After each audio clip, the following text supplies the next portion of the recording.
Dito po tayo sa may General Trias, Cavite. Restinor Balut Industry. Ayan, dito po yan, no. Andito po ako ngayon sa may Restinor, dito po sa may Gen 3. General Trias, Cavite. General Trias, ha? Open Canal. Yan.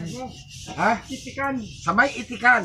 Ito po sa dito may po, Itik. marami hong nakain ho dito. Iba-iba yung mga niluluto nila. Dahil napakasarap po ng kanilang pagkain po dito. At dahil ang kanilang ginagawang pagluto po ay sa kahoy. Ayan po yung kanilang lutuan. Ano to, Kuya Respi? Sinigang sa miso. Sinigang sa miso. Ayan po. Napakasarap.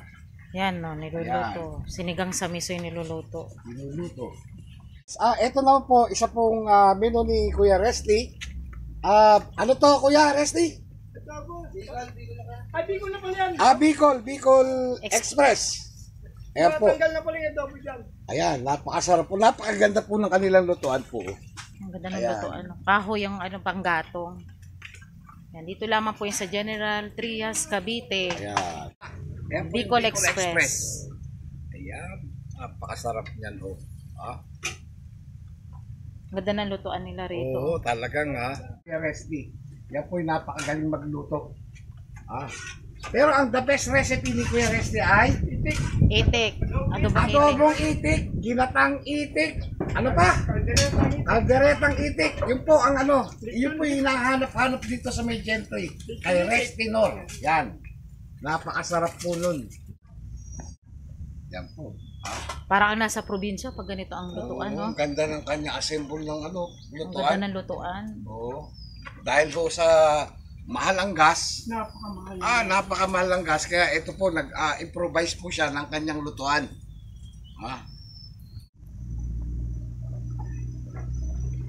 Goy! Asukan. Papaitan. Ayan, 90 pesos. Yung mga spare ribs. Spare ribs, 80 pesos. Yung natuna, 100. Dilagang pata, 85. Pork dinuguan, 75. Napakarami po nilang menu. Ang dami po nilang menu. Dito lang po kayo sa Resty. Pumunta. Restinor. Dito sa may Gentry. Malapit po sa gasoline station po. Meron dami. Ng gasoline station. Dami mamasarap na mga pagkain, no? Ayan, napakasarap po ng pagkain dito.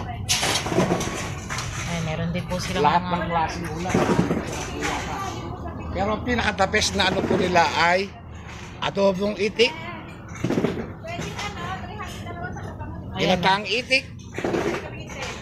Yun ang mga specialty po nila rito. daka. Very lang affordable pa yung price. Ang sarap pa ng kanilang mga niluluto. Pork sisig, may kalderetang itik. Ayan, ang kalderetang itik po nila. Ito po, paksiw na bangos. Ayan. Itik. Ang dami pagpipilian, no? Ayun, no, may mga pa sila ito naman yung kanilang oyster. Hipon. Tsaka siya, 75 pesos. Ang mura lang ng kanilang mga Yan. Ayan, ito. Meron din ang silang kanilang tuna steak. Tuna steak. Wow. Ito po yung kinilaw na bangos. Bangus. Ang dami nilang putahe. Kinilaw na dilis. Wow, ang dami. Kaya pag ikay nagpunta rito, sigurado Mapaparami ka ng kanin. Kahit po nila lahat yung menu nila dito ay nasa 70 raw na putahe. Magdami. Napakarami. Ang dami. Ang dami.